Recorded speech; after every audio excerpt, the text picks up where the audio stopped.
భగవద్గీతను కూడా అవహేళన చేస్తూ మిడిమిడి జ్ఞానంతో కొందరు రాజకీయ నాయకులు ఈరోజు భగవద్గీతను కూడా తప్పుదారి పట్టించే విధంగా భగవద్గీతను అవమానపరుస్తూ తక్కువ స్థాయి మాటలు మాట్లాడడం జరుగుతోంది.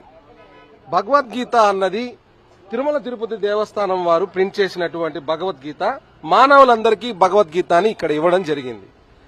ఇలా భగవద్గీత ఎంతో పెద్దది, దాన్ని ఇంత చిన్నగా ఎలా ఇచ్చారు అని చెప్పి కొందరు జనసేన పార్టీకి సంబంధించిన కిరణ్ రాయల్ అనే వ్యక్తి, టీటీడీ చైర్మన్ గా ఉన్నటువంటి బిఆర్ నాయుడు గారు దాంట్లో లోపల చూస్తే ఏమీ లేదు అన్నటువంటి మాటలు మాట్లాడారు.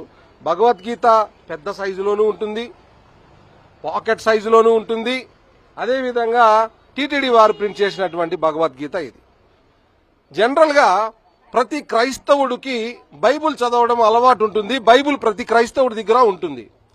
ప్రతి ముస్లిం దగ్గర అదే విధంగా ఖురాన్ కూడా ఉంటుంది.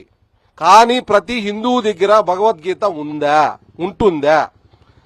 ఎప్పుడైతే ఇతర మతాలు ప్రభావాలకు లోనయ్యి హిందువులు మత మార్పిడులకు పాల్పడుతున్నారో వారికి తమ మతం యొక్క గొప్పతనం తెలియాలన్నటువంటి ఉద్దేశంతో భారతీయ ఇతిహాసమైనటువంటి మహాభారతంలో ఒక ఘట్టానికి సంబంధించి 700 శ్లోకాలతో కూడినటువంటి భగవద్గీతని సంక్షిప్త రూపంలో, శ్లోకాల రూపంలో కాకుండా, సంస్కృత పదాలతో కాకుండా తెలుగు భాషలో అందరికీ అర్థమయ్యేలాగా నాటి టీటీడీ చైర్మన్ ఈ యొక్క భగవద్గీతని ప్రింట్ చేయించడం జరిగింది.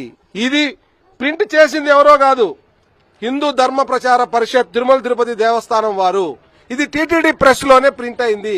కానీ కిరణ్ రాయల్ అంటాడు దీనికి 50 కోట్ల రూపాయలు ఖర్చు అయిపోయింది, దీనిలో ఎక్కువ అవినీతి చేశారు అని చెప్పి మాట్లాడటం జరుగుతోంది. టీటీడీ ప్రెస్సే కదా ప్రింట్ చేసింది.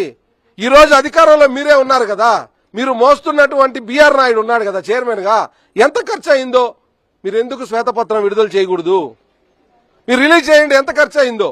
మీరు రాజకీయాలకు వాడుకోవాలి అని అనుకుంటే చాలా అంశాలున్నాయి. కానీ పదే పదే జనసేన తెలుగుదేశం పార్టీ నాయకులు నీచ మనస్కులై దరిద్రంగా తయారై ఈ రాష్ట్రంలో మత విద్వేషాలను రెచ్చగొట్టేటువంటి ప్రయత్నాల్లో భాగంగా హిందూ మతాన్ని, భగవద్గీతను కూడా ఈ రోజు అవమానపరచడానికి సిద్ధమయ్యారంటే వీళ్ళెంత నీచులు అన్నటువంటి విషయం ప్రజలందరూ గమనించాలి. నిజంగా ఈ గీతలో ఉన్న సారాంశం బిఆర్ నాయుడు గాని కిరణ్ రాయల్ గాని చదివితే వాళ్ళకి నిజంగా కనువిప్పు కలుగుతుంది. వారు చేసిన తప్పేందో కూడా వాళ్ళకి అర్థమవుతుంది అన్నటువంటి విషయాన్ని నేను చెప్పదలుచుకున్నాను.